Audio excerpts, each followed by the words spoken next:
Welcome everyone. In this video we're going to look at how we can attach our end pieces into the bottom of our toolbox right here. So you've already bent your top, we're going to set that to the side. We have our bottom, our two ends. One of your first steps is going to be to take the plastic off of your pieces of metal. This is all going to be garbage now. So we need the plastic off both ends and the bottom. Take your time. We're going to be taking these, we want the colored side to be out. We're going to be slipping these down into the ends, and what we're looking for is them to be nice and flat at the bottom here, and we want them to fit nicely in the sides. Flipping around, I can see the other side. Now if I bent and mine was open on the side here, we're gonna have a chance to tighten that up, bring everything nice and tight to the end.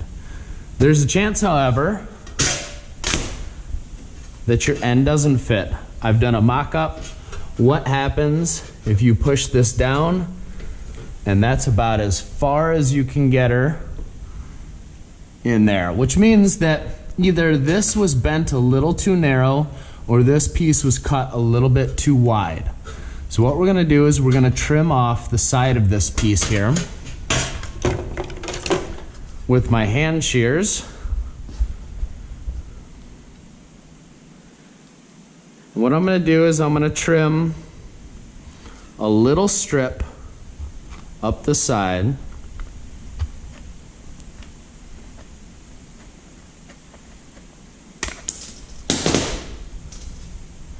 Okay, just a little strip off the side. And then I'm gonna come back over and I'm gonna test to see if it fits. Still needs a little bit more. So now what I'm gonna do is I'm gonna trim a little bit off the opposite side.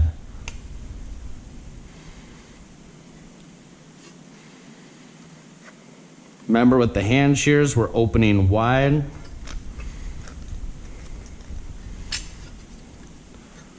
Flip her over.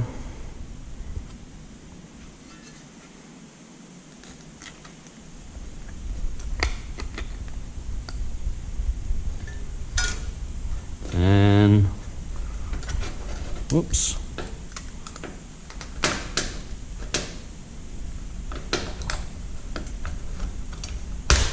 There we go. Okay, as we come over here and we take a look, if we had to do a little bit of trimming, I would then go back and I would clean up my sides. As you can see, not ideal to have to do that. I was struggling a little bit with the hand shears to make that really long cut. We don't want to try and use it on the press shear because if you're cutting too little, it can end up folding over. So you're going to clean this up with a file, and then we want to put it in here and make sure it's going to fit. So I'm going to set my example off to the side. These do fit, and now we need some labels. So I'm going to take one of my ends on the inside here, and I'm going to put a big letter A, and in the bottom I'm going to put a big letter A. Make sure we can see. Yep. On the other piece, I'm going to put a big letter B at the bottom and a big letter B at the bottom. So I want to know which one is supposed to go in which side. It's going to matter a lot when we start to mark these holes on the outside here. So although these holes should be in the same spot on this side and the other side, odds are you weren't exactly the same perfect when you punch them.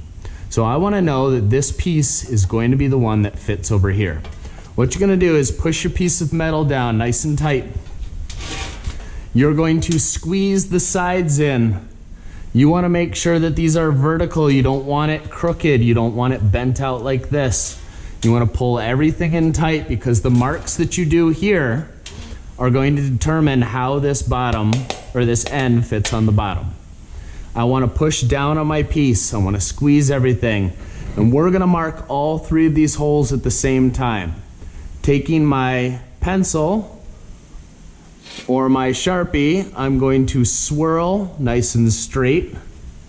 Try to get your pencil in there straight as you do this. Don't want to tip it and only mark one side. And now I have 3 marks that I can hole punch, and I know for a fact that this B one is going to fit on this B side over here. Okay? I'm gonna set the A off to the side for now. I just wanna go through and show you how to do one side. So I'm gonna take this over to the hole punch.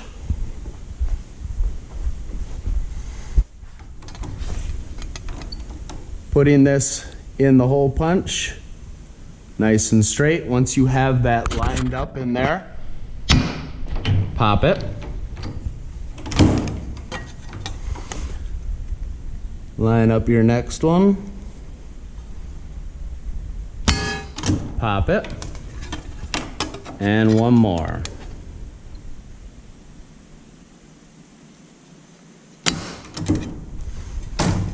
Okay. So now I have my 3 holes.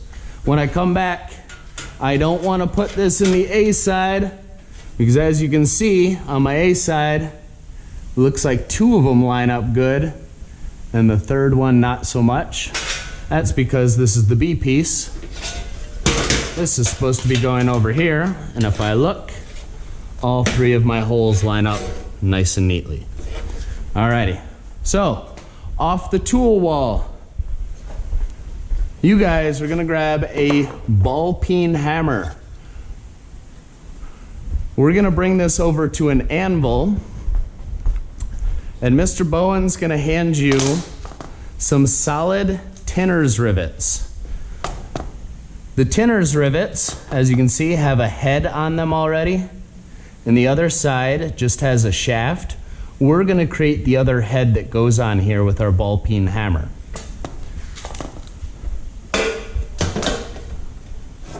So, looking down here, I'm gonna take my rivet, I'm gonna put it through the inside, starting with the bottom one. And if you can see in here, I'm holding that head of the rivet with my finger. And what I wanna do is I wanna slip this on an anvil, and I need to remove my finger and replace it with the anvil head really quickly. So I gotta pull this out, I remove my finger and I drop that down so that now that anvil is holding the bottom of the rivet. With our ball peen hammer, we're gonna use the rounded peen side. You're gonna make your way around the head of this rivet.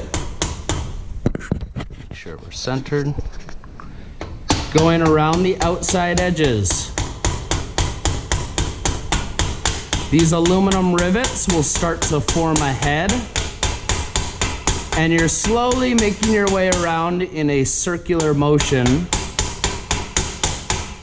trying to create as good a looking head as you can. Next up, I want to get my next one lined up, but as you can see, it's not quite perfect. Maybe I didn't punch it exactly as I wanted to. So over on the tool wall, we have a tool called a Scratch Awl. We can bring the Scratch Awl back, and we can put this in the hole, and we can bend the holes a little bit so that they start to line up. And now I can fish and feed a rivet through the back end. As you go to do this, again, remember, the rivet or the anvil head has to take the place of my finger. So I need to carefully line this up. I like to take my finger in here to make sure that I'm not moving my piece side to side. Let me show you, if you slip forward too much, that rivet falls out, right? So I'll put my rivet in. I keep a finger in here to make sure this isn't moving side to side. The head of this rivet is sitting on that anvil.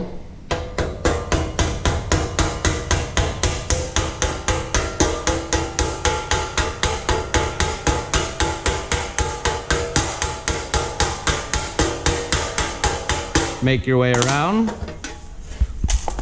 We have one final one. If it doesn't line up nice and straight, take your Scratch Awl to bend that. Push your rivet through, make sure it is tight and against the anvil head. Now, as you're using the hammer, one of the things you're noticing is if you want more control, you tend to be more in the middle. If you want more power, you want to hold it farther back. A lot of people tend to start like this, which doesn't give you much power at all. I mean, you're very directed, but the farther you can start to swing your hand back and get used to this motion of bringing the hammerhead down, not at an angle, but trying to get it so it's going to hit straight up and down. The farther back you can start to get, the better it's going to be, the quicker it's going to go, the more work you're going to get out of your hammer. Alrighty, so we have the top here, or the first end, that was the B side. Now I would take my A side, I would slip this in, and I'm going to go through the same steps to mark these three. Go get them hole punched, get some rivets from Mr. Bowen, and then you guys can finish up attaching your other end. Alrighty, good job. I hope this video helps you out, and I look forward to attaching your bottom and ends together in class. Bye.